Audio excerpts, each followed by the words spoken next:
Hello guys, क्या हाल चाल। स्वागत है मेरे वीडियो में। स्पाइडरमैन मूवी का रिव्यू अगर शॉर्ट में मैं दूं तो वो है it's a brand new movie. जो इसके टाइटल में ही ब्रांड न्यू है, इतना एप्ट टाइटल है ना, मतलब ये मूवी एकदम ब्रांड न्यू है। नहीं समझे? पास आओ समझो। देखो अभी तक मैंने ना बहुत सारी स्पाइडरमैन मूवी देख चुके हैं। 3 तो फ्रेंचाइजी आ गई हैं। फर्स्ट वाली टोबी मैगवायर की थी, जिसमें एकदम सिंपल हिसाब था, बढ़िया क्लासिक पिक्चर है, प्यारी प्यारी सी। अपना जो पीटर पार्कर है वो एकदम गरीब लूजर सा होता है। क्या आप थोड़े पैसे एडवांस दे सकते हैं? 3 पिक्चर है, स्पाइडरमैन 1, स्पाइडरमैन 2, स्पाइडरमैन 3। फिर जो अपना नेक्स्ट एंड्रू गारफील्ड स्पाइडरमैन बना, वो थोड़ा कूल सा हो गया और वो इतना गरीब नहीं था जितना टोबी मैगवायर था। तो उसकी 2 पिक्चरें थी, उसको अमेजिंग स्पाइडरमैन कर दिया because he was not poor, so he was amazing. कोई सेंस है इस बात की? Amazing Spiderman 1 and amazing Spiderman 2। फिर मामला कॉम्प्लिकेट होता है टॉम हॉलैंड से। टॉम हॉलैंड की स्पाइडरमैन की जो अपीयरेंसेस थी, तो फर्स्ट मूवी उसकी थी होमकमिंग। लेकिन क्या वो होमकमिंग में सबसे पहले अपीयर हुआ था? नहीं। सबसे पहले वो अपीयर हुआ था कैप्टन अमेरिका सिविल वॉर में। वहां पे हम स्पाइडरमैन से इंट्रोड्यूस हो गए थे नए वाले। और ये स्पाइडरमैन कूल भी था और ये गरीब भी नहीं था कहीं से भी। मतलब टोनी स्टार्क के मिलने से पहले भी इसका घर काफी अच्छा सा ही लग रहा था मेरे को। तो पहली मूवी सिविल वॉर, दूसरी मूवी होमकमिंग, फिर उसके बाद बहुत अच्छा तगड़ा रोल था इन्फिनिटी वॉर में। तो इन्फिनिटी वॉर भी इसकी मूवी हो गई। एंड गेम में भी था, ऐसा कुछ रोल नहीं था, एंड में आ गया था एंड गेम। फिर उसके बाद फार फ्रॉम होम, फिर नो वे होम और अब फाइनली ब्रांड न्यू डे। तो ये 7th मूवी है जिसमें टॉम हॉलैंड स्पाइडरमैन प्ले कर रहा है। और इतनी सारी मूवीज के बाद 3 फ्रेंचाइजी, इतनी ढेर सारी पिक्चर हैं, दिस मूवी फील्स फ्रेश। क्यों ये इतनी फ्रेश फील हो रही है और क्यों इतनी ब्रांड न्यू फील हो रही है? तो देखो, सबसे पहला और सबसे बड़ा रीजन ये है इस मूवी के फ्रेश फील होने का कि इसमें स्पाइडरमैन इंडिपेंडेंट फील हो रहा है। अभी तक क्या टॉम हॉलैंड का स्पाइडरमैन या तो एंसेंबल मूवीज में आया, सिविल वॉर में आ गया, एवेंजर्स में आ गया, जिसमें वो एक सपोर्टिंग कास्ट है, अच्छी कास्ट है, ठीक है, अच्छा उसने रोल निभाया, दैट आई ऑल्सो लाइक। लेकिन that is not true Spiderman. यहाँ पे ये ट्रू इंडिपेंडेंट स्पाइडरमैन है कि भाई इसके पास कोई नहीं है, इसके दोस्त नहीं है, इसका परिवार नहीं है इधर, और ये बस एक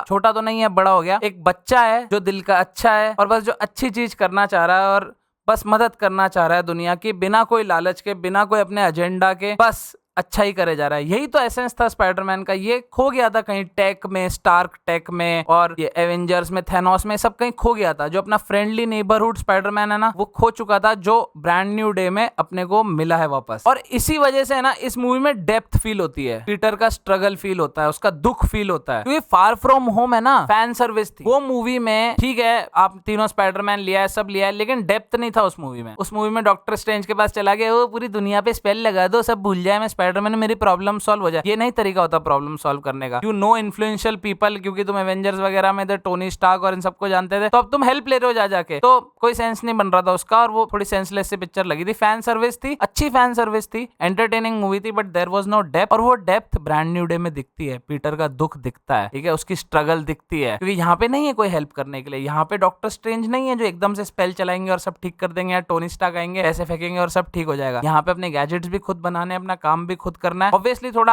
हाईफाई हो गया है, उसके पास फैब्रिकेटर है, 3D प्रिंटर है, ये सब है, अपनी चीजें बना ले रहा है, लेकिन उसको खुद बनानी पड़ रही अकेले। ये पिक्चर का बहुत एक एसेंस था स्पाइडरमैन का, जो अभी टॉम हॉलैंड की स्पाइडरमैन मुझे दिखा नहीं अभी तक, इसमें दिखा है। नो वे होम में आंट मे के मरने में मुझे इतना दुख नहीं हुआ जितना यहाँ पे मेरे को पीटर और एमजे की बातों में मेरे को दुख फील हो गया। ठीक है, इससे ज्यादा बताऊंगा तो स्पॉइलर हो जाएंगे, लेकिन इतना दुख नहीं फील हुआ था मुझे आंट मे के मरने में पिछली पिक्चर में। इतनी शैलो थी वो पिक्चर। और ऐसा मत सोचना कि मैं डेप्थ कर रहा हूँ तो पिक्चर अच्छी नहीं है, मतलब पिक्चर सैड है या पिक्चर में बीटी ज्यादा है। ऑब्वियसली मार्वल की मूवी है तो कॉमेडी होगी, लेकिन कॉमेडी टेस्टफुली की गई है। कॉमेडी ने सीरियस सीन्स को अंडरकट नहीं कर दिया है। ऐसा नहीं कि बहुत सीरियस माहौल चल रहा है और एक फर्जी सा जोक मार दिया, वो पूरा वाइब बिगाड़ देता है ना, तो वो चीज नहीं है। यहाँ पे कॉमेडी है लेकिन टेस्टफुली की गई है। सपोर्टिंग कास्ट इतनी जोरदार है इस मूवी की। शेन है और अपना नाचो है, if you know you know. नाचो का इतना कोई रोल नहीं है, लेकिन शेन जो पनिशर बना है, वो और स्पाइडरमैन दोनों एकदम अपोजिट पर्सनैलिटी है। क्योंकि शेन एक रूथलेस मर्डरर, किलर, रिवेंजफुल आदमी है, मतलब वो एक एंटी हीरो है, ठीक है, वुल्वरिन टाइप का। वो मारने वारने में दिक्कत नहीं रखता। लेकिन स्पाइडरमैन कभी नहीं मारता है किसी को, कभी नहीं, मतलब उसका रूल है, वो एक संत अच्छा बच्चा है। तो इन दोनों की जो साथ में केमिस्ट्री बनी है वो काफी इंटरेस्टिंग थी देखने के लिए। मूवी का म्यूजिक इतना अच्छा है यार, और एक बार बीच में एकदम से ना टेम इम्पाला का गाना बजता है। मतलब भाई गाने